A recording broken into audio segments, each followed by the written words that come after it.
Y ya comenzamos. Tengo el privilegio de conversar con una persona cuya vida y trabajo están profundamente dedicados al crecimiento interior y a la transformación humana. Le gusta más lo de humana que lo de personal, que ya le conozco. Maestro de yoga, con una larga trayectoria, terapeuta en desarrollo humano y autor de un libro, este que tenéis aquí. Es un libro que invita a la reflexión, a una reflexión tan desafiante como liberadora, la responsabilidad personal. En su obra y en su vida plantea que somos responsables de todo lo que nos pasa. Ahí es nada. Una afirmación que, lejos de culpabilizar, busca despertar conciencia, autonomía y poder interior.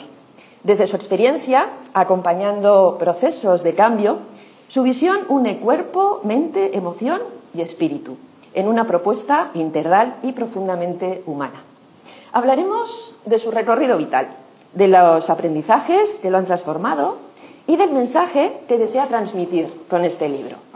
Así que te invito a abrir el corazón, escuchar con atención, porque esta conversación no solo es una entrevista, es una invitación a mirar hacia adentro. Así que damos la bienvenida a Juan José Urbieta, basista. ¿Cómo estás? Bienvenido. Ya está, ya han aplaudido, nos podemos ir. Ya nos podemos marchar. Gracias. Muy bien. Has querido titular estos diálogos tratando de ser basista. ¿Qué significa ser basista? Bueno, vamos a ver. Un poco para los que no conocen este mundo, por un lado está el nombre clásico, el que nos pusieron nuestros padres, ¿no? Y luego está el nombre que decidimos que nuestro maestro nos ponga cuando nos iniciamos al mantra. Y bueno, ya conoces esto, ¿no? Pero bueno, lo cuento un poco. ¿Y para qué ponemos ese nombre, no? Pues ese nombre, el objetivo de ese nombre es, pues un poco no, recordarnos la meta, recordarnos el objetivo que es el yoga, la unión con lo esencial. Y este nombre hace referencia precisamente a lo esencial, ¿no? Por eso hay que diferenciar lo que sería nuestra parte personal, los tres cuerpos, el carácter y la identificación con todo eso, que llamamos el ego. Y luego está lo esencial, esa parte de nosotros que no cambia, ahí hay algo que permanece, que tiene una serie de cualidades, por ejemplo, el hacerse consciente y la voluntad, ¿no? Sobre todo, ¿no? Y, este es el esfuerzo, ¿no? Tratar de ser más basista y, bueno, y trabajar con... Antes pensaba, ¿no? Y decía... una vez me acuerdo que hice un máster en PNL y era cuando apareció la canción esta de Depende, de Jarabe de Palo, y estábamos trabajando y una vez hicimos una dinámica que tenía que ver con las preposiciones, ¿no? Que alguna vez hemos hecho en el taller. Sí. Y un poco es algo así como, si miramos desde las preposiciones podemos hacernos preguntas, por ejemplo, como ¿desde dónde estoy funcionando? ¿Hacia dónde estoy funcionando? ¿Contra qué estoy funcionando? Desde, hacia, hasta, para, por, ¿no? Por ejemplo, la gente dice trabajo por los demás. Bueno, pues eso ya de entrada es un error, ¿no? Primero es mentira y luego es un error. Y entonces la cuestión es si trabajo por mi ego o para mi ego o mi ego trabaja para la conciencia, ¿no? Y en ese esfuerzo es en el que estamos, ¿no? El ir poco a poco instalándome más en basista. En eso estoy, trato de hacer lo que puedo, a veces lo consigo, a veces no, y sí que puedo ver que, bueno, cada vez con el tiempo pues aparece más basista y el ego pues está ahí más o menos mejor controlado. No voy a decir del todo porque no, siempre da latigazos, ¿no? Entrando un poco en la trayectoria personal y profesional, ¿qué fue lo que te llevó al yoga y al desarrollo humano? ¿Una crisis, una búsqueda espiritual, una casualidad? Lo entrecomillo, ¿no? ¿O hubo algún momento o experiencia decisiva en tu vida? Sí, hubo una época, tenía entre 19 y 20 años y, bueno, ahí pasaron varias cosas. Una, entiendo que tenía que ver la transición, esa transición que se hace de la adolescencia hacia la edad adulta y ahí empiezan a surgir pues inquietudes, preguntas. Luego esto no lo he contado muchas veces en público, pero bueno, sí que hubo una experiencia una noche una experiencia que hoy diría que fue una meditación, pero en aquel momento no entendía nada de lo que estaba pasando. Me acuerdo que la experiencia era que estaba intentando dormirme y de pronto percibí algo que cerraba los ojos y estaba, y abría los ojos y estaba. Y decía, joder, pues eso la verdad es que fue algo impactante. Y a raíz de eso, pues ya empezó a salir en mí algo que yo le llamaba la lógica. Ahora entiendo que era más otra cosa, pero en aquel momento le llamaba lógica porque de pronto pues empecé como a entender muchas cosas, pero también a preguntarme muchísimas, ¿no? Y al preguntarme muchísimas, pues surgió una inquietud. Joder, me planteé, yo qué sé, meterme monje, pero yo decía, ¿qué hago yo de monje? Pues si yo no tengo madera de monje, o sea, ¿qué va? Allí, yo qué sé, castidad, pobreza, obediencia, y decía, pues, imposible, ¿no?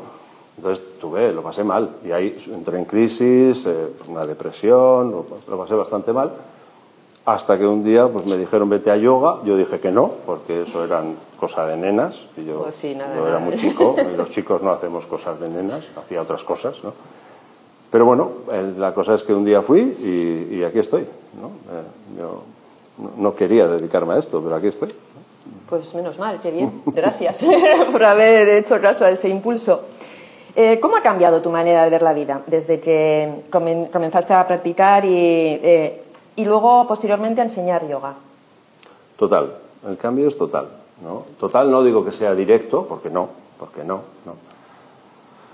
Pero sí desde el principio, ¿no? Desde el principio, en el momento en que empiezas a ver que la vida tiene sentido y empiezas a tratar de encajar las cosas que haces a diario, no digo encajar siempre, porque no, pero tratar de encajar, ya empiezo a hablar en primera persona, a hacer ese trabajo. No digo conseguirlo, porque no siempre lo consigo, ni mucho menos, pero en el esfuerzo de conseguir encajarlo ya hay un orden, se establece un orden, porque incluso cuando no lo consigo, sé o voy sabiendo que no lo consigo. Entonces, eso ordena mucho la vida y no tiene nada que ver. O sea, para mí son dos vidas, ¿no? Una antes de conocer el yoga y el desarrollo espiritual o el desarrollo humano y después, ¿no? O sea, no tiene nada que ver. Luego, sí que es verdad que la evolución llega un momento, no voy a decir que se estanca, porque no se estanca, pero sí que va como, bueno, pues vas trabajando y las percepciones son digitales, ¿no? O sea, hay una evolución analógica, pero la percepción es digital. De pronto dices, joder, pues estoy en otro sitio, vivo la vida de otra manera. Y no es que sea espectacular, no, pero yo me noto mejor y como más centrado, ¿no? Y antes se vivía muy descentrado y ahora menos. Es que la verdad que los que nos enseñamos a la enseñanza del yoga, los primeros beneficiados somos nosotros, ¿no? Cuando compartimos, ¿no? Eso, las vivencias que tenemos. Y dándole un poco de enfoque filosófico y psicológico, hay quien considera que uno puede quedarse atascado en los laberintos de la personalidad. ¿Cómo encajan para ti el yoga y el trabajo terapéutico? ¿O habría que separar ambas cosas? Es curioso. Hace poquito, antes lo comentaba con vosotros, me encanta la etimología de las palabras. Creo que ahí hay... No siempre coincido o no siempre comprendo lo que me quiere decir la etimología, pero muchas veces me encanta mirar la etimología de muchas palabras y hace no mucho tiempo estuve mirando la palabra terapia, ¿no? Pues la verdad es que la sorpresa es excelente, ¿no? Porque un terapeuta era aquel que se ocupaba del guerrero, ¿no? Y luego fue pues una corriente de servidores. Terapia significa ayudar. Básicamente es el ayudador del guerrero, ¿no? El guerrero somos todos, porque todos estamos en esta guerra santa. Y entonces un terapeuta es el ayudador del guerrero. Pero curiosamente en esa definición ponía algo que también me llamó mucho la atención y es muy interesante, y es que los terapeutas al principio se dedicaban a servir a los dioses. Y eso es una reflexión muy interesante, porque en esto de ayudar y de servir, uno de los grandes errores es colocar como referencia al prójimo, ¿no? Esto de ayudar al prójimo, ¿no? Y eso es un error. Eso es un error y ahí se cometen muchos errores y se sufre mucho incluso, ¿no? Cuando uno empieza a ayudar al prójimo. ¿Por qué? Pues porque se olvida de la sensatez, se olvida del sentido común, se olvida de la justicia, de la bondad, del equilibrio, de la responsabilidad, se olvida de todos esos grandes elementos a los que debemos tener en cuenta, que esos serían los dioses, ¿no? O sea, bien entendido, ¿no? Sí. No son sujetos, son conceptos más bien, ¿no? Y me encantó la definición. Desde ahí, hacer terapia sería karma yoga, lo que nosotros entendemos como karma yoga, que es servir, ayudar. En realidad, cuando uno va a terapia, el paciente no hace terapia, el paciente crece, el paciente hace yoga, ¿no? Porque en la vida tenemos dos caminos, o haces yoga o no haces yoga, o lo haces bien o lo haces mal, ¿no? Entonces, todo paciente que hace una sesión de terapia o un trabajo de crecimiento terapéutico, de trabajo personal, está haciendo yoga. El que está haciendo terapia es el servidor, el terapeuta es el servidor, y que, como tú bien decías, no estamos aquí, no servimos para nada, estamos sirviendo para seguir aprendiendo. Por lo tanto, el proceso de hacer terapia y de enseñar, el de servir, es la mejor. Siempre se dice que el servicio es la mejor técnica de yoga, ¿no? Cuando te dedicas a servir. Pero quiero hacer hincapié en que no se trata de servir al prójimo. Esto es importante, porque si no la gente se pone a hacer cosas. Se trata de servir a la conciencia, a lo que está bien, a lo que es justo, ¿no? A lo que toca. A lo que ¿no? toca, a lo que toca, sí. Ansiedad, depresión, vacío existencial, ya nos has hablado un poco de tu experiencia personal, ¿no? en ti. Te suenan de algo, evidentemente, y ¿cómo ayudas a las personas en estos temas, ¿no? Porque, y sobre todo hoy en día, que hoy en día se ve, España creo que es el país de la Unión Europea donde más ansiolíticos y estas cosas se consumen. Entonces, es que hay algo ahí, ¿no? O sea, que se puede trabajar mucho con las personas. ¿Cómo las ayudas? ¿Qué consejo le darías a alguien que está en crisis, por ejemplo? Pues empezaría por no darle consejos. Se habla de la consejomanía, ¿no? Muchas veces un consejo es cuando uno da un consejo se coloca un cierto estatus prepotente, que, bueno, hay consejos generales, ¿no? Pues no sé, si le digo a alguien, procura meditar todos los días, bueno, pues es un consejo general. Pero ya cuando entramos en el consejo concreto de tienes que hacer esto, ahí hay una cierta soberbia, porque yo no sé lo que tienes que hacer, ¿no? Pero bueno, el trabajo de un terapeuta básicamente son pocos pilares. Luego hay técnica, hay cosas a tener en cuenta, pero es enseñarle a la persona a hacerse consciente. ¿Consciente de qué? Pues lo mismo que en la asana, tenemos que focalizarnos sobre todo allí donde duele, o allí donde tira, o allí donde molesta, para luego ya enfocarnos más en el ser, pero primero en donde molesta. Pues en la terapia es lo mismo. O sea, vamos a buscar los problemas, vamos a buscar los errores y las causas. Por eso que antes en el antiguo confesionario se llamaba el pecado, ¿no? Que ahora parece que es una palabra trasnochada, pero que hay que rescatar de alguna manera, ¿no? ¿Por qué? Porque un pecado es un error y como consecuencia de los errores pues aparece el sufrimiento, el malestar, eso de que soy responsable de todo lo que me pasa, ¿no? Y si voy siendo consciente, esa es la invitación, ¿no? Si voy encontrando, voy poniendo conciencia en los errores que cometo, es uno mismo el que empieza a hacer las cosas de otra manera, porque aparece una comprensión, ¿no? Básicamente es que se haga consciente, porque luego ya la voluntad surge de ahí, surge de la comprensión. Cuando uno comprende que está haciendo el tonto, pues deja de hacer el tonto. Pero hasta que no lo comprende, incluso puede invertir al revés, ¿no? Eso de invertir en pecado mientras creo que estoy invirtiendo en virtud, ¿no? Y por eso, bueno, pues lo suyo es hacerse consciente. Y bueno, en ese hacerse consciente hay algo que es fundamental, que es lo del principio de responsabilidad que decíamos, ¿no? O sea, si yo no asumo que soy el responsable de mis consecuencias, porque soy el responsable de las causas y de las consecuencias, si no asumo eso, estoy dejando el poder fuera. Entonces esa es la invitación, digamos, van juntas, ¿no? Hacerme consciente de que soy responsable y hacerme consciente de los errores que cometo. Ahí está la clave, ¿no? Mientras no haga eso, todo lo demás son parches, ¿no? Hablabas de la medicación. No digo que no haya que medicarse, porque hay veces que toca, pero dejar todo en manos de la medicación, o dejar todo en manos del médico, o dejar todo en manos del terapeuta, o dejar todo en manos de alguien, o de la vida, o de empezar a hacer, yo qué sé, ritos, no sé cómo, para ver si Dios se ocupa de lo mío, pues es un error, porque pierdo poder y no funciona, ¿no? Al final, como has comentado, ¿no? Con la sana hay que ir a la zona que te molesta, aquí es lo mismo, ¿no? También hay que ir hacia adentro, hacia lo que te molesta y empezar a escarbar ahí, ¿no? Y tomar conciencia de eso. Qué interesante. Más que hacia lo que te molesta, que sí, además a la causa. O sea, ¿qué hay debajo del síntoma? Porque antes hablabas de la síntoma, lo decía Robert, creo, ¿no? El tema de la síntoma, ¿cómo le llamabas? Sintomacentrismo. Eso, sintomacentrismo. Palabra. El sintomacentrismo. ¿No? Pues en lugar de irnos al síntoma, pues vale, empezamos por el síntoma, pero vamos más adentro. ¿Qué estoy haciendo yo para que este síntoma esté aquí, ¿no? Ahí está lo difícil, ¿no? Yo a veces cuando tengo un problema, o hace un par de años que tenía problemas de salud, decía, ¿qué estoy haciendo mal, no? Y parece que tenía mucho que ver con la dieta, porque cuando he cambiado la dieta he dicho, ahí va, aquí todo no, porque sigo viejo, pero ha mejorado mucho la cosa, ¿no?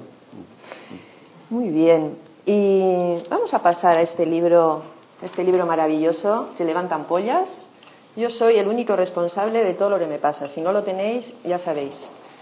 Si sois valientes, lo acometeréis. En tu libro y en tu trayectoria insistes mucho sobre el principio de responsabilidad. ¿Es tan importante? Yo ya sé la respuesta, ¿eh? Pues es fundamental. Es fundamental. Siempre ha sido un tema polémico, siempre ha sido un tema difícil, porque cuando una persona lo está pasando mal, pues es difícil empezar a asumir. Pero es difícil empezar a asumir porque primero no se comprende bien.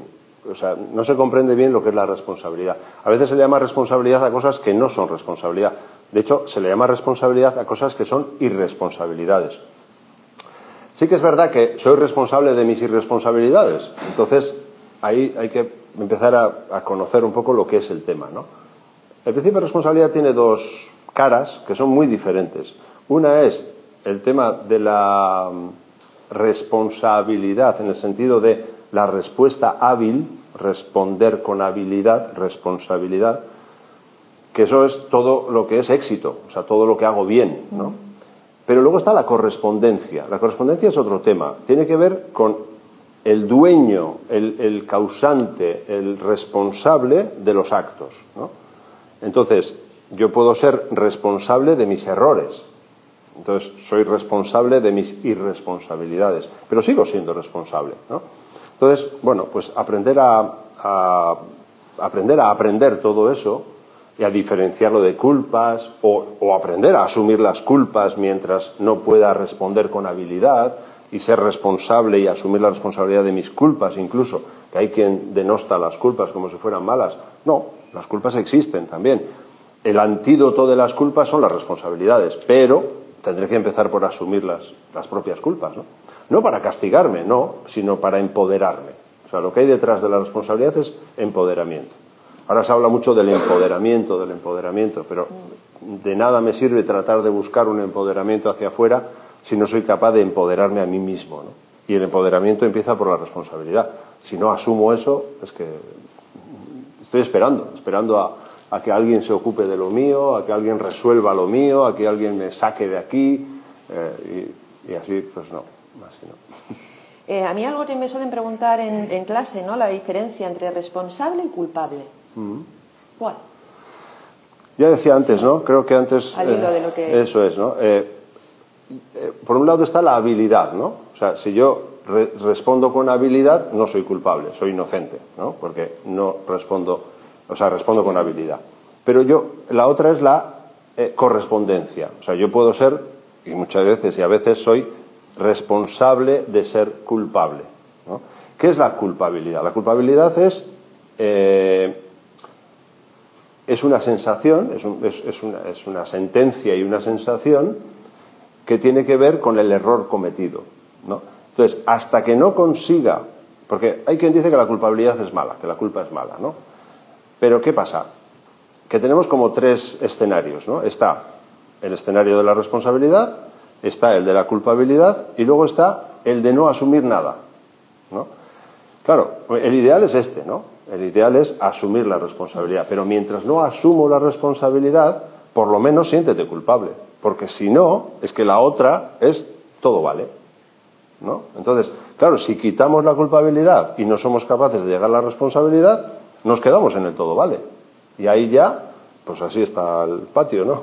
Que cada uno hace lo que le da la gana y todo el mundo, no, culpable no, culpable no. Culpable no, claro, que uno es culpable en la medida... Y luego está lo que se haga con eso.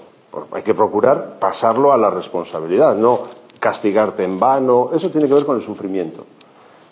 no me voy a enrollar, pero bueno, ya sabes, en el sendero probatorio pues hay muchos errores y muchas consecuencias, hay mucho karma, entonces ahí necesitamos pasarlo mal hasta que seamos capaces de pasar al sendero de discipulado o al iniciático, donde uno ya tiene más habilidad y lo hace mejor, ¿no?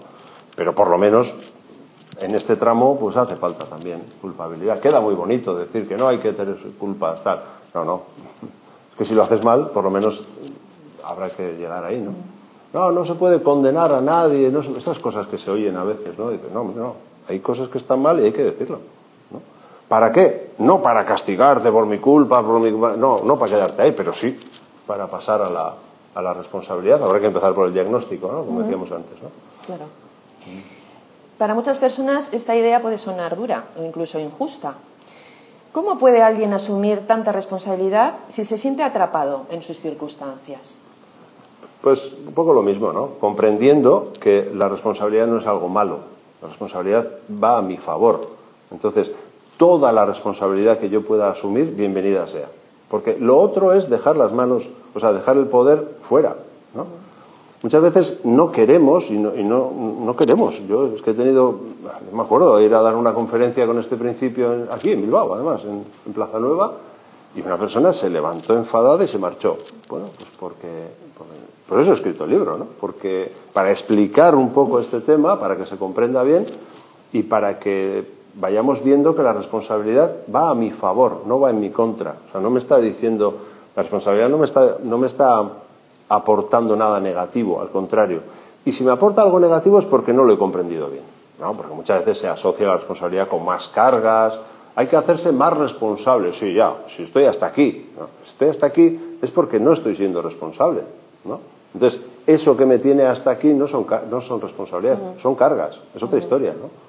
Y muchas veces le llamamos responsabilidad a lo que son errores, ¿no? Entonces, si lo comprendemos bien, pues vamos viendo que eso funciona, ¿no? Sí, pero además muchas veces les puede parecer injusto, ¿no? De repente una persona nace yo muchas veces digo, ¿no? A ver, yo en mujer blanca nacida en Bilbao tengo una serie de derechos y unas circunstancias. Y una mujer nacida en Yemen, ¿por qué yo soy responsable de haber nacido aquí y la mujer de Yemen es responsable de haber nacido en Yemen? Esto te lo habrán preguntado, me imagino, alguna vez, ¿no? Más de una. Más de una. ¿Sabes qué pasa con esa pregunta? Que es una pregunta relativamente corta. Sí. Y requiere una súper respuesta muy larga, ¿no? Hace falta empezar a hablar de lo que es la vida, del sentido de la vida, la ley de evolución, la ley de economía, la ley del karma. O sea, hay que empezar a explicar todas esas piezas y comprenderlas bien para luego comprender la explicación, ¿no? Entonces, bueno, no creo que sea el momento de... Que se compre en el libro. No, pero tampoco. El libro hace unas pinceladas, pero tampoco ahí. Quiero decir, requiere una formación, ¿no? Requiere un trabajo llegar a ese tipo de respuestas. Porque si no, se rebota, ¿no? O sea, no entra. Es como el agua como la tierra que le metes un chaparrón de agua y no absorbe. No absorbe porque hay que tratar otras cosas, ¿no? Es como explicar una ecuación de álgebra de no sé qué si todavía no sé sumar, ¿no? Entonces, sí que es verdad que aparecen preguntas de esas complejas y hay que hablar de cosas complejas, ¿no? De, pues, qué sentido tiene la vida, qué es el karma, quién es, yo qué sé, Cupido, que decide nacer, dónde nacer, quiénes van a ser sus padres. Yo no me creo eso. Es que no se trata de que lo creas, se trata de que lo estudies y que profundices en ello para llegar a esa conclusión, no que yo me creas porque te lo digo yo, no se trata de eso, ¿no? Entonces sí, hay preguntas cortas, ¿no? que la típica pregunta, ¿qué es el yoga? ¿Cuánto tiempo tengo? ¿No? Volviendo al libro, ¿qué te gustaría que le pasase al lector cuando termina tu libro? Pues no sé, que comprenda mejor el principio de responsabilidad y que con ello, claro, es que para comprender el principio de responsabilidad nos hemos tenido que meter en un montón de vericuetos, ¿no? Hemos tenido que ir a muchos sitios, pues a hablar de Dios, a hablar de la vida, qué es Dios. Ya sé que a alguien le sonará a religión, ya sé que a alguien le sonará a creencias de no sé qué. No, son evidencias, pero hasta que no te las explican, pues no se entienden. Y por eso yo creo que existe, yo creo que... El que cree es porque no sabe, ¿no? Me acuerdo de una señora que vino una vez a consulta y que no dormía bien. Y bueno, ¿qué pasa y tal? Y pues yo siempre he dormido bien. Y bueno, entonces, ¿qué te pasa? Y no sé, bueno, sí, hace un tiempo tuve un infarto y tal, y me hicieron algo, me operaron y eso está resuelto y tal, pero desde entonces no duermo bien. Y yo a veces tiro cosas para ver qué pasa y le digo, ¿no será que tienes miedo a morirte? No, eso no, porque yo soy creyente. Y digo, con eso no me dices nada, porque ser creyente es andar con incógnitas, andar con creencias, ¿no? Entonces eso a la hora de la verdad no me dices nada, ¿no? Entonces una cosa es la creencia y otra cosa es la experiencia, que no tiene nada que ver, ¿no? Entonces, bueno, pues todo lo que se pueda uno acercar a la experiencia de la comprensión del sentido de las cosas, del principio de responsabilidad, pues supone un empoderamiento. Entonces, bueno, pues ese es un poco el objetivo, ¿no? Por lo menos despertar, porque es verdad que tocamos muchas cosas que quedan ahí, ¿no? O sea, no se puede en un libro explicar todo. Pero bueno, si le sirve, pues bienvenido. Más allá del libro, ¿cuál es el mensaje más importante que te gustaría transmitir? Preguntitas, ¿eh? Pues que la vida tiene sentido, ¿no? Por decir algo, así en corto, pues... pero no como creencia, no vale, no basta. Como decía antes, no basta con que alguien me diga que la vida tiene sentido. O sea, o comprendo el sentido que tiene o no sirve, ¿no? Entonces, eso requiere un trabajo, requiere un esfuerzo, el comprender que la vida tiene sentido. Y cuando uno comprende el sentido, las cosas que pasan a diario las vas encajando en ese sentido. Mejor o peor, pero por lo menos tienes algo que encajar, ¿no? El problema es cuando uno va según la moda, según lo que dice aquel, vas como... Y claro, yo luego me encuentro con personas en crisis, frustradas, que han estado poniendo muchísimo esfuerzo en hacer dinero y llega un momento en que están en crisis. Otros han puesto mucho esfuerzo en tener hijos y resulta que luego sus hijos se piran y están en crisis. Otros en hacerse youtubers y tener no sé cuántos miles de seguidores y acaban en crisis. Y hay otros que no he tenido, pero que pues, cantantes, es que claro, a una consulta viene de todo. El médico que ha dedicado su vida, el abogado, el albañil, el ama de casa, viene cualquiera, ¿no? Y ves que mucha gente acaba en crisis, ¿no? No todos están con crisis existenciales, porque hay crisis puntuales de, pues, yo qué sé, tengo un problema con mi pareja, pero es que incluso el problema con mi pareja encaja con el principio de responsabilidad, encaja con la vida, encaja con el famoso rotulador que tenemos ahí, que habla de los grandes valores, de la justicia, la bondad, el equilibrio, el respeto. Entonces, si comprendes todo cómo funciona, pues luego es mucho más fácil, ¿no?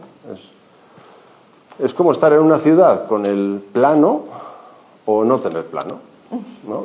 Si no tienes plano, vas perdido. Y dices, ¿a dónde va la gente? Y todos para allá. Y dices, pues habrá que ir para allá. Y dices, pues si yo no quería venir aquí. Y dices, venga, vuelta para allá. Y vuelta para allá. Y pues mucho más rollo, ¿no? Si tienes el plano, ¿a dónde hay que ir? Para allá. Vas para allá. Y si te pierdes, sabes, bueno, me he perdido. Bueno, pues me he perdido. Y además, hoy no quiero ir para allá. Fíjate, no quiero ir para allá. Pero sé que no voy para allá porque no quiero. Entonces es otra comprensión, ¿no? Creo que es fundamental. Pues me lo has puesto en bandejita de plata. ¿Y cuál es el sentido de la vida? Joder. Te has metido tú tú solo. Bien. Porque esta no la tenía apuntada. Bueno, no sé cómo explicar esto.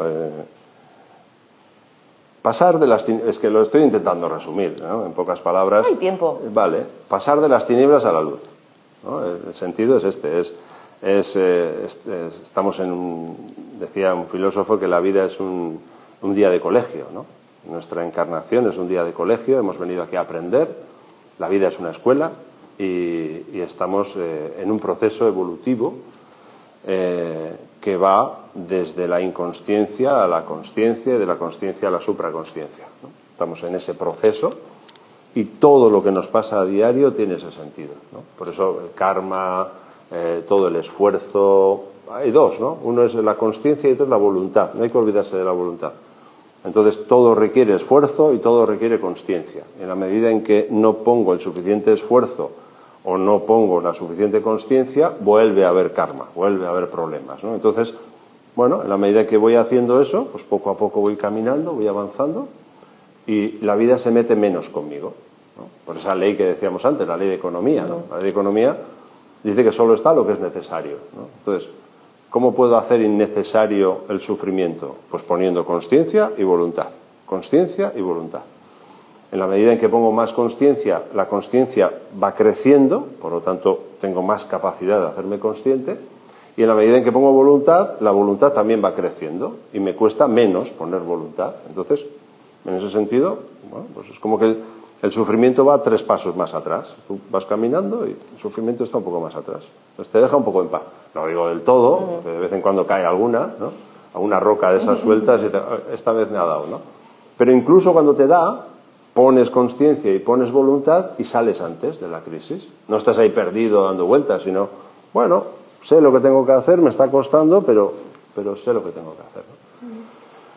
Y ese es el sentido. El sentido es cada vez ser más conscientes y más voluntariosos, más poderosos, ¿no? La síntesis de las dos es responsable o poderoso, y luego ya más adelante pues ya tenemos que volver a casa.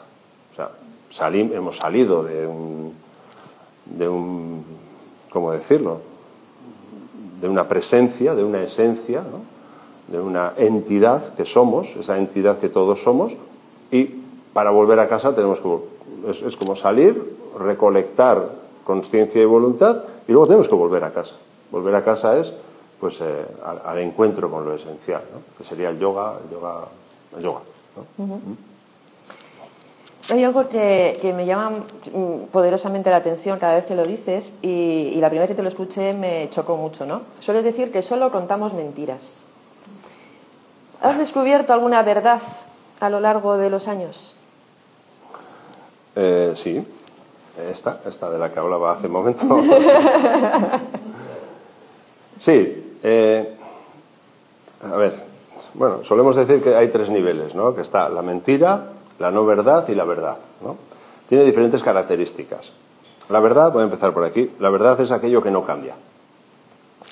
Y hay algo, es evidente, ¿no? Solo que muchas veces buscamos algo que tenga forma, ¿no? Hace un tiempo vi un documental de Stephen Hawking que buscaba a Dios, ¿no?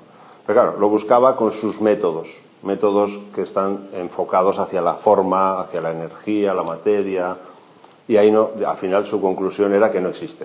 Pero es que es justo al revés, ¿no? Hay una técnica de meditación que se llama neti neti, y es esto no, ¿no? Donde vas quitando, y te vas encontrando con algo que está todo el rato, ¿no? A veces pongo ejemplos como en el libro, pues, ¿no? Pues hablamos de la oscuridad, hablamos del silencio. La pregunta es si la oscuridad existe, ¿no? En lugar de preguntarme si Dios existe, o el ser, o la verdad, porque la verdad es eso que es siempre y en todas partes, ¿no? Pues primero, ¿existe la oscuridad? ¿No? Es que parece que no estáis, estamos aquí, está y yo, y no nos estamos haciendo ni caso. Hola, ¿no? Perdona. ¿La oscuridad existe? Pregunto, ¿no? Fijaros, ¿no? Si ahora apagamos la luz, tapiamos las ventanas, nos quedamos a oscuras, ¿no? ¿Pero qué hemos hecho? ¿Meter oscuridad? Apagar la luz. Hemos apagado la luz, que es la que nos impide ver la oscuridad, pero la oscuridad ya está, ¿no? ¿Y qué tamaño tiene esa oscuridad? ¿Solo la de esta sala? ¿Ahí fuera no hay oscuridad? La misma, ¿no? Esa oscuridad es algo que está siempre y en todas partes, ¿no? ¿Y en nuestro interior? ¿Hay o no oscuridad? Mucha. Lo que pasa es que a veces está interrumpida por la mente, por las emociones, por las chiribitas. Yo cierro los ojos y veo chiribitas, no sé vosotros, pero yo veo como lucecitas así de coloritos, bueno, no sé, como fuegos artificiales, luego se van, y la mente me da imágenes. Es como que esa oscuridad está todo el rato interrumpida por las cosas, los ruidos, las imágenes, la luz, ¿sí? Pero eso no cambia, eso está todo el rato ahí. Seré más consciente o menos consciente de ello, pero eso está ahí, ¿no? Le pasa lo mismo al silencio. Yo estoy hablando, pero ¿dónde hablo yo? ¿Dónde se produce el sonido? El sonido se produce en el silencio, ¿no? Y aunque tú dejes de poner sonido, el silencio sigue estando, ¿no? Pues esa es la verdad. La verdad es eso que es siempre y en todas partes. Porque entre el silencio y la oscuridad hay diferencia. Es lo mismo. Está siempre y en todas partes. Y no se ve alterada. Tú por mucho ruido que pongas, al sonido no le importa. Perdón, al silencio no le importa. Y por muchas luces que enciendas, la oscuridad sigue estando, ¿no? ¿Sí o no? ¿Verdad? Pues aquí pasa lo mismo. Aquí dentro, por mucho ruido mental que tenga, por mucha emoción que tenga, por mucha... Aquí dentro hay algo que no cambia, ¿no? Eso es la verdad. Luego está la no verdad. La no verdad es todo aquello que va y viene, pero que de alguna manera tiene entidad, ¿no? O sea, este sofá es una no verdad, porque esto no es siempre y en todas partes. La verdad sí. Esta tarjeta, este momento, ¿no? Todas estas cosas son, le llamamos no verdad porque cambian. Ahora sí, ahora no, aquí no, mañana no, hoy sí. Todo eso, como es constantemente cambiante, no le podemos llamar verdad, ¿no? Y luego está la mentira. ¿Qué es la mentira? La mentira es aquello que parece que es, pero ni siquiera es, ¿no? Si yo ahora le saco una foto al sofá, yo te enseño la foto con el móvil y te digo, mira, aquí tengo un sofá. ¿Es cierto? ¿En el móvil tengo un sofá? No. En el móvil tengo algo que parece un sofá, pero que no es un sofá. Por lo tanto, es una mentira. Porque esto no, aquí no te puedes sentar, ¿no? Tú puedes tener una foto de 1 millón de euros, no te vale para nada la foto. No, pues tengo 1 millón de euros en la foto. No, es que no tienes 1 millón de euros. Tienes una foto de 1 millón de euros. No sé si me explico. ¿Sí? Seguro que te puedes ir a internet y bajarte una foto de 1 millón de euros, que en algún sitio ya habrá, ¿no? Pero no te vale para nada. Perdona, sí. A mí eso me ha hecho cavilar mucho. ¿Sí? Sí, lo de la oscuridad y todo eso. Y sé las veces que lo he leído. ¿Ah, sí? Gracias por decirlo, porque... Sí. Bien, a que se ve de otra manera, ¿no? A que ya hablamos de algo de otra manera. Sí. Eso es. Es que es complejo la lectura esta del libro. Bueno, dos rombos. Son cosas que, no sé, yo no las sabía. No, de hecho. Pero que están muy bien escritas y da mucha luz cuando las lees. Gracias. Sí, de hecho, yo veo mucha gente que habla de Dios, pero que no lo sabe, que no lo ha visto, que no lo tiene claro, ¿no? Lo que hace es hablar de una idea, pero no está claro. Y es muy sencillo, al final. Llámale oscuridad, con eso vale, ¿no? Ya está, ¿no? Y bueno, pues eso. Y la mentira, pues claro, la mente, todo lo que yo estoy contando son mentiras. Todo lo que cuenta mi mente son mentiras. A ver, es no verdad como entidad, o sea, el pensamiento es una no verdad porque es una entidad en sí misma, así como una foto es una entidad, es una no verdad, pero que lo que cuenta es una mentira. ¿Sí? ¿Se entiende? ¿Vale? Por eso digo que todas las palabras, a veces hay gente que coge un libro y dice, esto es verdad, lo que pone. No. Estos son una serie de mentiras, eso sí, mentiras útiles o mentiras inútiles o mentiras tóxicas. Las inútiles casi las quitaría. Tienes las útiles y las tóxicas, ¿no? Y eso es lo que tenemos que diferenciar, a saber discernir entre mentiras buenas o mentiras útiles, mentiras que te sirvan o mentiras que te compliquen la vida, ¿no? Pero no son verdades, no son verdades. No, son mentiras. Mentiras útiles, sí, pero mentiras. ¿No? Digo, yo... Además, con lo que te gusta a ti el juego de palabras, mentira viene de mente. No sé cuál viene de cuál, mira, no lo he mirado. Mira. No sé si mentira viene de mente o mente viene de mentira, o las dos ahí, ¿no? Pero probablemente estén ahí etimológicamente unidas, ¿no? Algo hay. La mente miente, eso sí. ¿Qué te da sentido en estos momentos? ¿Qué me da sentido? A tu vida, a tu, no sé, a tu momento actual. Yo creo que yo por lo menos me dedico a sobrevivir. Porque podría decir que me da sentido servir y todo esto, y el yoga y todas estas cosas, pero al final es para ser feliz. Al final yo lo que quiero es que me vaya bien, ¿no? O sea, quiero estar bien, quiero estar feliz, Y eso tiene mucho que ver con sobrevivir. Yo le voy a quitar la parte tan mística que a veces se le añade a ciertos postulados. Eso sí, lo que he descubierto que hay maneras mejores y maneras peores de sobrevivir. Y ahí es donde vamos, o yo trato de sublimar mi manera de sobrevivir, ¿no? Y en la medida en que vas mejorando, o que voy mejorando la manera de sobrevivir, es cuando ya empiezo a vivir y cuando empiezo a pillarle gusto y mola. Dentro de eso, cada vez estoy descubriendo más lo interesante que es servir. Servir es una gozada, porque se aprende un montón, creces un montón. Tiene una cierta trampa a la hora de sobrevivir, trampa buena, pero quiero decir, si me ocupo de tus problemas, aprendo sin tener que tener los míos. ¿Se entiende esto? Quiero decir, yo en las sesiones de terapia, las miles de horas de terapia que he pasado, he aprendido muchísimo, muchísimo gracias a lo que me han enseñado mis pacientes, porque me vienen con su problema, trabajamos el problema, meditamos el problema y ahí aprendo tanto que luego cuando empieza a asomar el problema lo resuelvo mejor. No sé si me explico. Sí. Entonces, servir es un chollo. Y bueno, pero ya sé que lo hago para estar bien. O sea, al final no voy a decir que soy un santo de nada, no. Simplemente que he encontrado una manera que mola de sobrevivir. Sí, escarmentar en cabeza ajena, ¿no? ¿Cómo? Escarmentar en cabeza ajena. Escarmentar en cabeza ajena. Eso es. Muy bien, pues ahora es vuestro turno. ¿Alguna pregunta? ¿Algo de todas estas cosas interesantes que nos ha comentado Vasista que os haya removido, que no haya quedado del todo claro? A ver, cuéntanos. Ima. ¿Por qué dices sobrevivir y no dices vivir?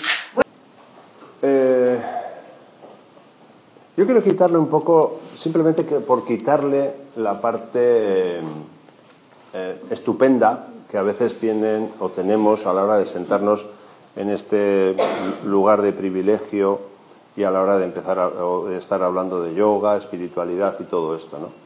Para no colocarme en un pedestal y no creerme y no confundirme a mí mismo creyendo que está todo hecho. Muchas veces cuando se habla de espiritualidad da la impresión, y a veces lo he visto en mis propios alumnos y así, que dicen, no, tú ya lo tendrás todo hecho. Perdona, que yo estoy en lo mismo que tú, solo que tal vez empecé antes o llevo más años en esto, pero punto y pelota. O sea, no es que sea ni mejor que tú, y además que a veces estoy peor que tú, ¿no?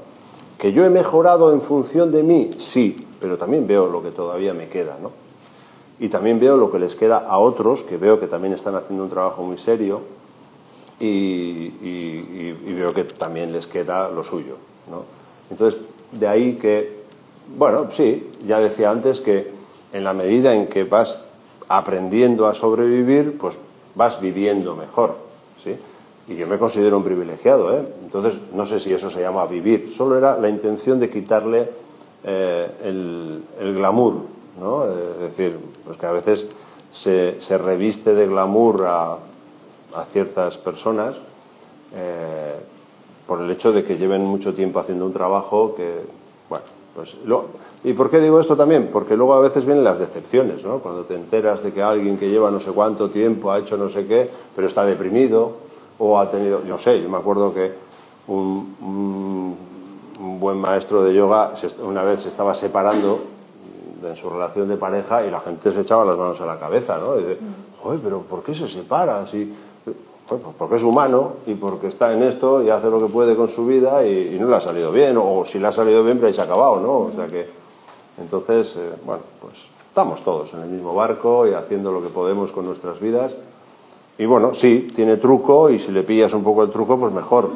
Y de ahí se pasa un poco a vivir, pero sí, sin subirnos demasiado, ¿no? Que estamos en el infierno. Los que estamos aquí encarnados es porque todavía tenemos cosas que hacer, ¿no? Eso está claro. Eso es. Está claro eso. Sí, eso es. ¿Alguien más que se anime a hacer alguna pregunta? Sí, por favor. A mí me gustaría, igual es una de estas preguntas cortas que la respuesta es demasiado larga, pero me gustaría...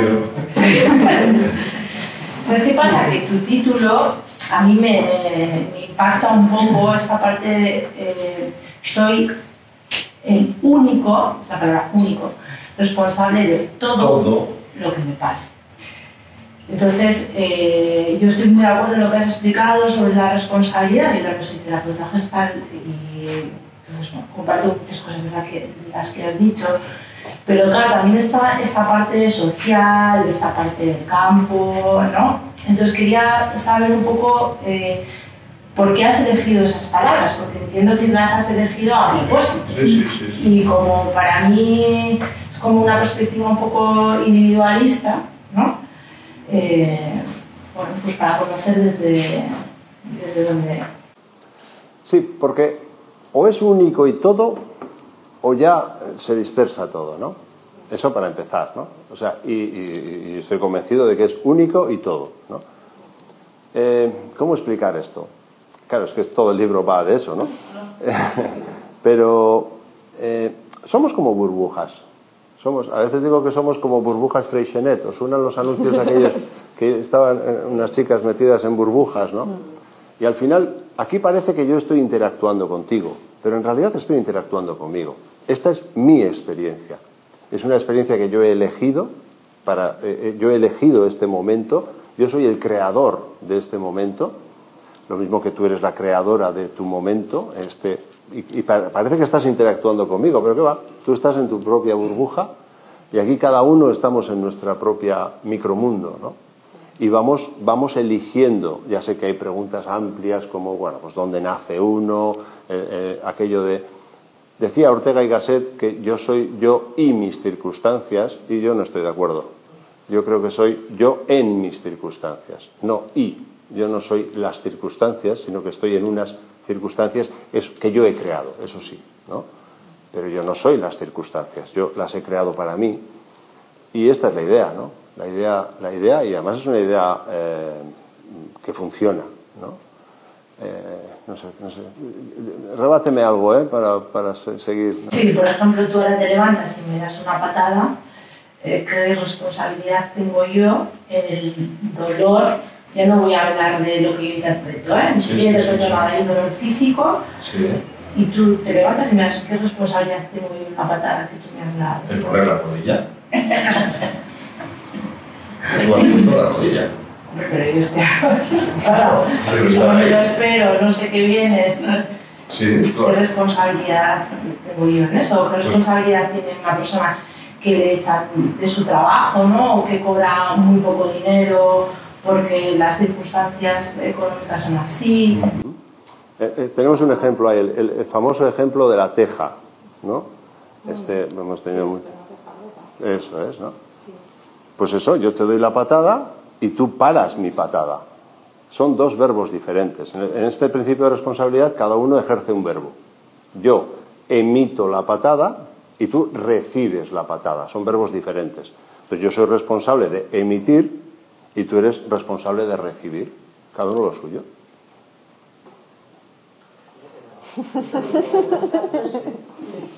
Dime, no, dale. Pero es como si, no sé, yo le pego a un chiquillo, ni siquiera voy a hablar de ejercer violencia entre adultos. Ya hablo de un menor, un bebé. ¿Qué responsabilidad tiene? Ya, lo que pasa es que hay de lo que yo le pueda hacer. Ahí nos estamos metiendo en terreno gordo, ¿no? Es que es complejo hablar de cuál es la figura del niño, dónde nace, cuál es su responsabilidad, qué es lo que elige. Es muy complejo hablar de eso. Yo prefiero empezar a hablar de adultos, ¿no? Porque hace años que dejamos de ser. Lo que somos de adultos es la consecuencia de los aprendizajes de lo que hemos vivido. Es cierto, por eso todo cuenta, por eso hablo. Y uno dirá, hijo, ¿por qué en un libro que prácticamente va de crecimiento personal o de trabajo personal empiezas a hablar de Dios?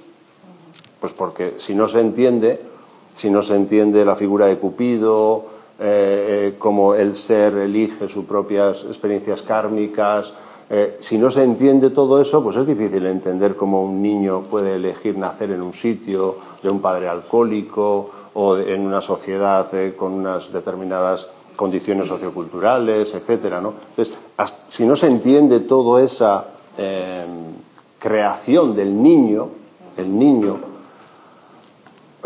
pues no se puede explicar. Claro. Entonces entiendo que te has basado en eso y desde ahí está construida la frase. Como yo sería como yo, mi alma, ¿no? Que va reencarnándose y va eligiendo las circunstancias en las que vive y desde ahí yo soy responsable, pero no yo como sujeto humano, material, no, sino yo como alma. Eso es, como el ser que soy. Bueno, el alma sería un cuerpo, eso que llamamos el atman, el ser, sí, eso es, sí.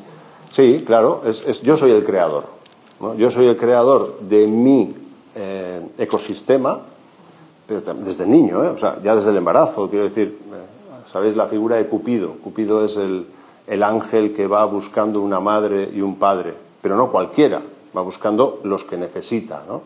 Entonces, necesito un padre alcohólico. Pues a ver, ¿dónde hay un padre alcohólico? Sí, pero necesito una madre hiperprotectora. Bueno, pues necesito juntar a este con este. Por eso se le llama el dios del amor, Cupido, ¿no? Porque va a juntar a su padre y a su madre para que le construyan un cuerpo en el que encarnar con unas condiciones. Un padre tendrá unas características y la madre tendrá otras, ¿no? Entonces, es todo el entramado, ¿no? de cómo voy construyendo mi realidad, ¿no? Eso como niños, que es un debate muy complejo y ahí hay que estudiar más. Pero luego ya de mayor, es que es mucho más sencillo. Es decir, yo paso muchas horas haciendo terapia y pocas veces tengo que recurrir al karma, bueno, al karma intervida, ¿no? O sea, al karma ese lejano de... ¿Qué va? Si tiene que ver con lo que hice hace 3 meses, con la decisión de, por ejemplo, es que mi jefe me trata mal. Tú eliges a tu jefe. Sí, hombre, no lo elijo yo, ¿o qué? Lo eliges tú. Dice, es que mi marido me trata mal. Tú eliges a tu marido. Ya, ¿y qué hago? No sé. Pero tú eliges a tu marido. Tú eliges tus circunstancias. Ya sé que esto es duro, yo lo digo ahora y puede alguien molestarse, ¿no? Pero en una terapia al final es lo que le tengo que ir mostrando. O sea, poco a poco le tengo que ir... Porque lo contrario sería quitarle el poder. Si yo le voy llevando en la terapia hacia... No, aquí el único es... Tu marido es el malo. Tu jefe es malo. Tú no tienes nada que ver en esta historia. ¿Qué estoy haciendo? Me estoy desempoderando.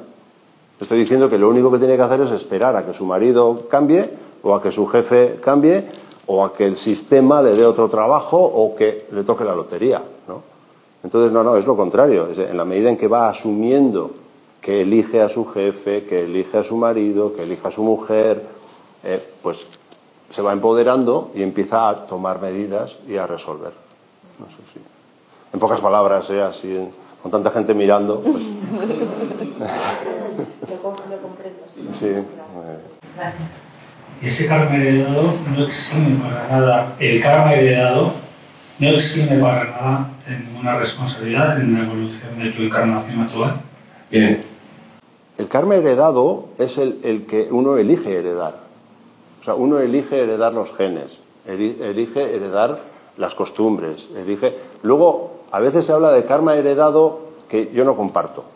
O sea, me acuerdo una vez que una chica venía a terapia y andaba con un problema de una lumbalgia, le dolían las lumbares. Y el fin de semana hizo un taller de una cierta dinámica que seguramente os imaginaréis, que no quiero comentar cuál, pero bueno, vino con la conclusión de que su lumbalgia tenía que ver con un aborto que tuvo su abuela en una vida anterior. Bueno, en una vida de su abuela, claro.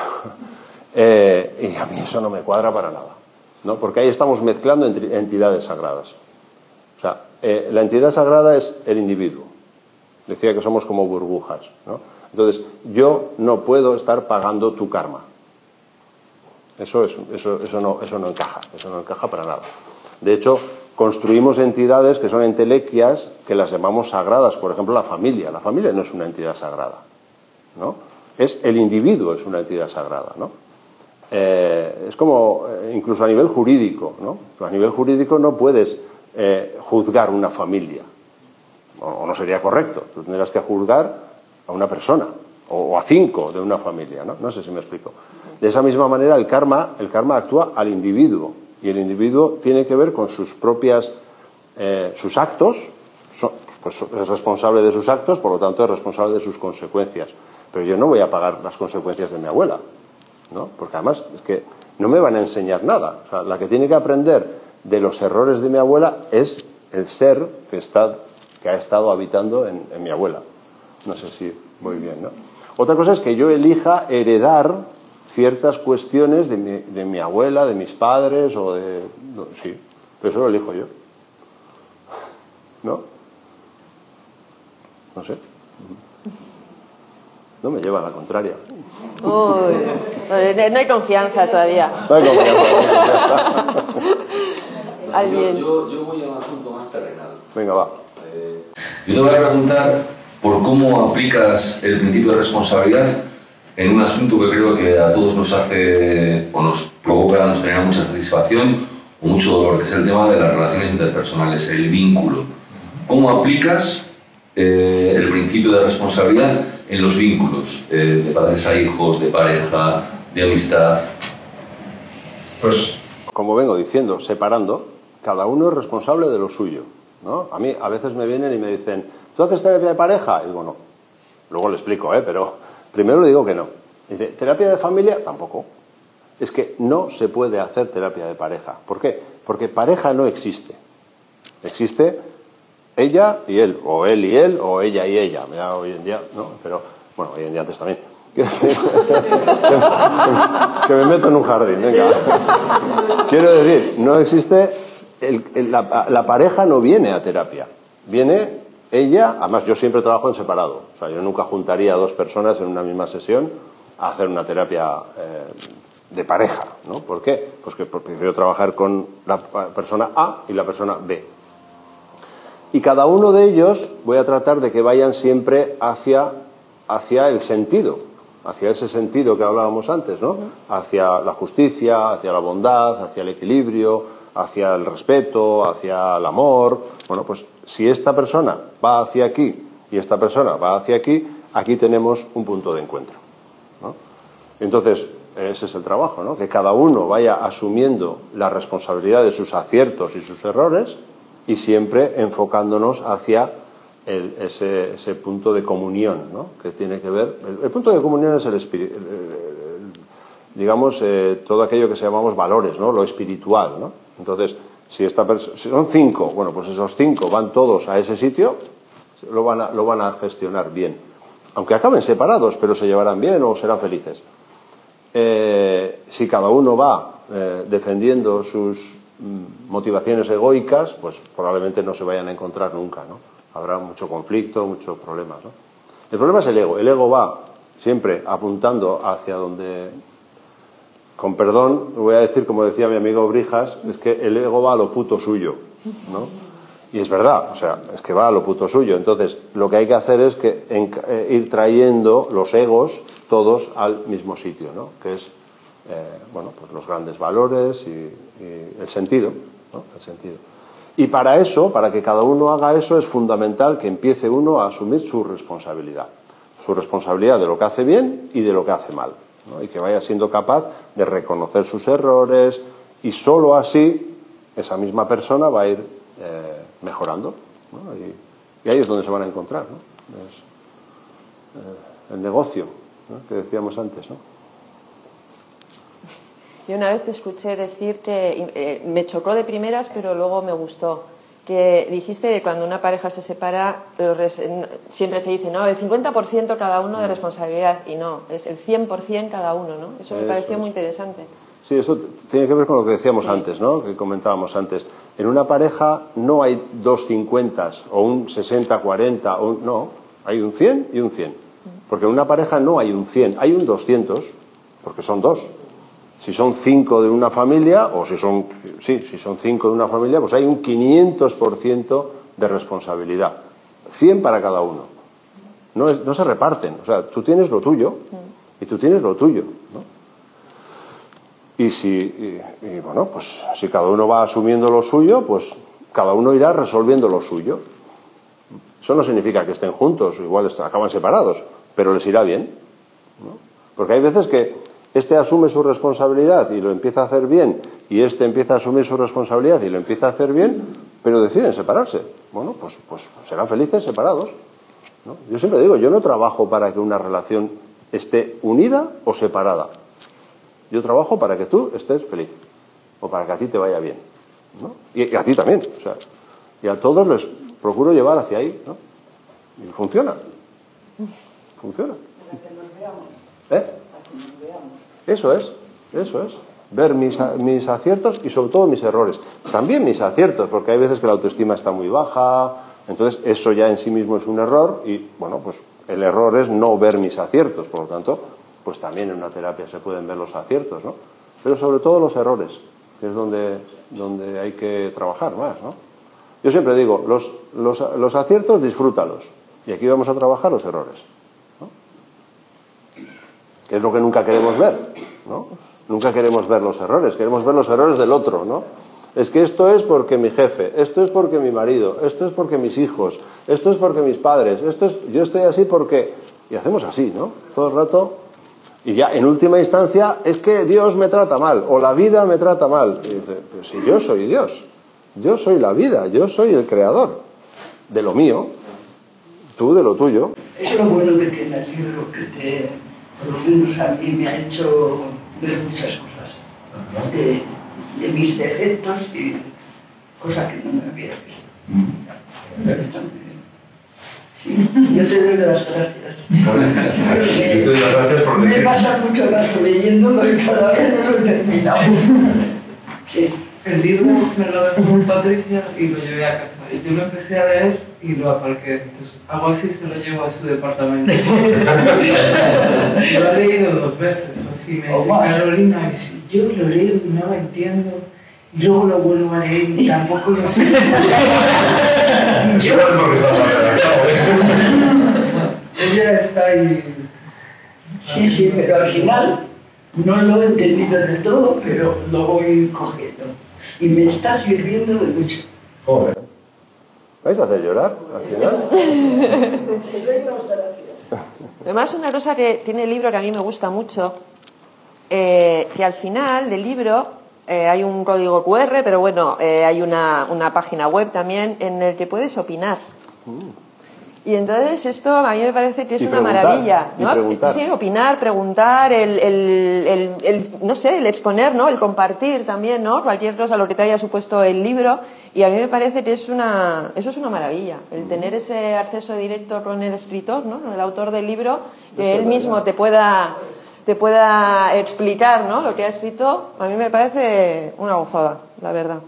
Una maravilla. Esa es la idea. O sea, si alguien dice, en la página 85 no entiendo nada, y dice, bueno, pues igual lo intento explicar de otra manera. O sea, que tú directamente, pones el QR y tú directamente te pones en contacto con... No, vas a la web y en la web... o sea, del QR llegas a la web y en la web puedes escribir lo que quieras y luego ya llegaré yo en algún momento...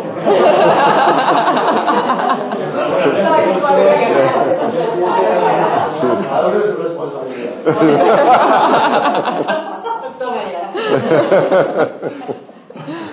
Eso es. Muy bien, ¿alguna pregunta más? No os vayáis con dudas. Me gustaría hacer una pregunta, pero no, claro, igual es muy larga de responder, pero en estas 2 vías de desarrollo, que por decir 2 vías, que para mí son importantes, ¿no?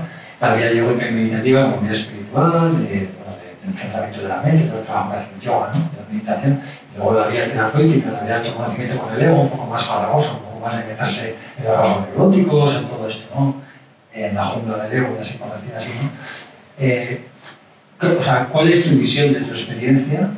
O sea, ¿cómo, a ver, son varias preguntas, cómo compaginan, qué pasa de mucho de una de la otra, hay varios caminos posibles, no sé, cuéntanos lo que quieras. ¿Cómo me...? Porque es algo que para muchos de ellos más importante. ¿Cómo te agradezco la pregunta? Estaba ensayado, Pues está muy bien la pregunta. ¿Cómo decirlo? Yo no diría que son 2 caminos diferentes, son el mismo camino. Lo que pasa es que estamos hablando de aspectos diferentes. Una cosa es el sentido, y el sentido es bueno conocerlo, el sentido evolutivo, el sentido dármico, decimos el Suddha Dharma, el supremo Dharma, que es el mismo sentido para todos. Ese es el sentido que decía antes de las tinieblas a la luz, ¿no? Es ese camino que tenemos que hacer y ese es un sentido que es muy importante conocerlo y tenerlo presente, además, ¿no? Y saber que voy hacia eso, ¿no? Pero luego el resto, mira, os voy a dar una primicia. Bien. que ha sido una primicia hace poco de mí. Fíjate, llevo igual 30 años peleando con 2 palabras. O 35, no sé cuántos años, peleando con 2 palabras, y creo que sabes cuáles son, que son la palabra crecimiento personal. Con las palabras, no con el concepto, pero sí con las palabras, porque creo que confunden a más de una persona. Hijo, fíjate, hace poco tú has comentado al principio que estoy utilizando la palabra crecimiento humano. Pero el crecimiento humano entiendo que es todo, ¿no? Y hace poco he dicho, claro, es que el error no está en personal, está en crecimiento.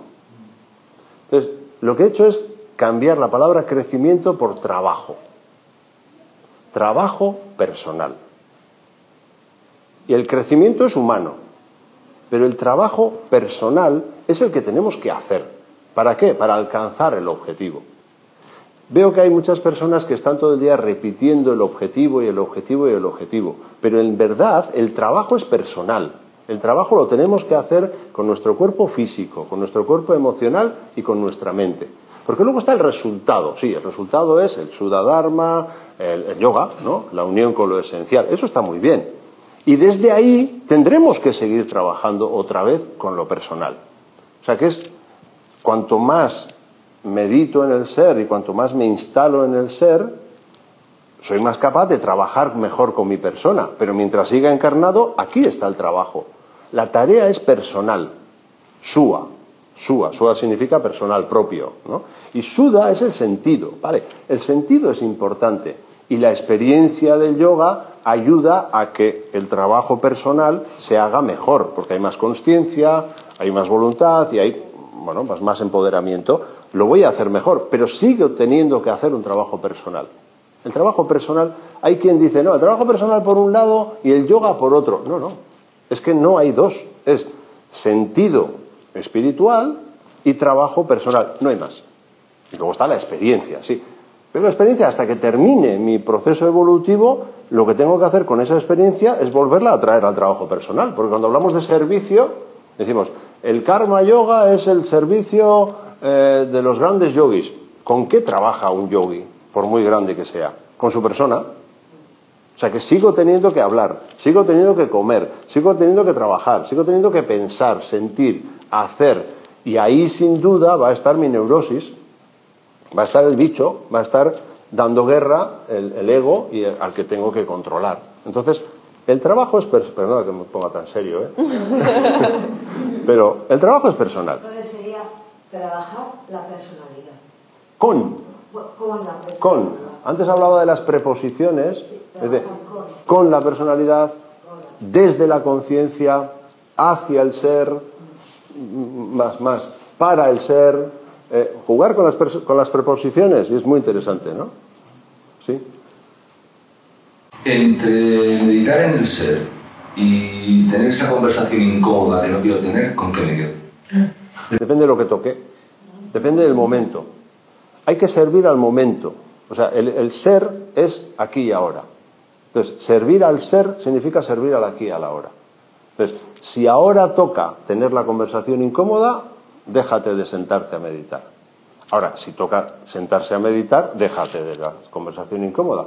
Entonces, eso es servir a Dios. Servir a Dios es servir al momento, ¿no? Si ahora toca meditar, medita. Si ahora toca reparar la gotera porque hay gotera, pues repara la gotera. No te pongas a meditar porque hay gotera. O sea, depende del momento. Entonces, en cada momento toca lo que toca. Y ese es el trabajo. Entonces, depende. Uno de los grandes errores suele ser caer en la presuposición conductual, que es presuponer lo que tengo que hacer así como escrito en un manual. No, pregúntale al momento.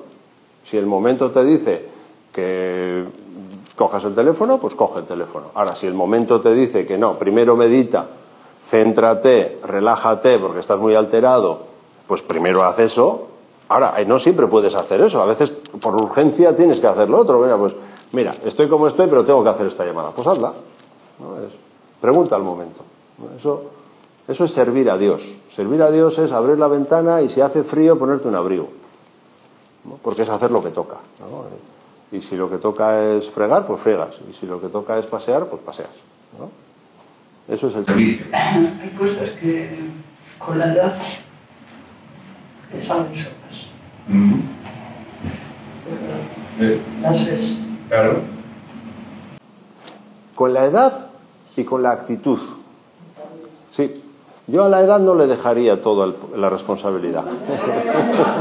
Porque también... Yo digo de mi parte. Algo habrás hecho para que te salga así. De mi parte, porque yo antes no veía cosas que veo ahora. Claro, pero algo habrás hecho para verlo. Sí, a veces dejamos la responsabilidad, por ejemplo, en el tiempo. Pero es que el tiempo es una sucesión de sucesos que se suceden sucesivamente. O sea, son hechos. Entonces, si los hechos van para bien, la cosa mejora, pero si los hechos van para mal, la cosa empeora. Entonces, dejarle la responsabilidad al tiempo, no. Depende de lo que yo haga con el tiempo, voy mejorando, o depende de lo que yo haga, es como las heridas, ¿no? Si no curas la herida, se infecta. A veces, ¿el tiempo cura las heridas? No, depende. Depende de lo que hagas con la herida, ¿no? Hay heridas que se infectan, ¿no? Bueno, que alguna ventaja tenemos hacernos mayor. ¿Cómo?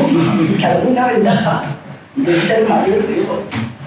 Yo no le veo muchas, ¿eh?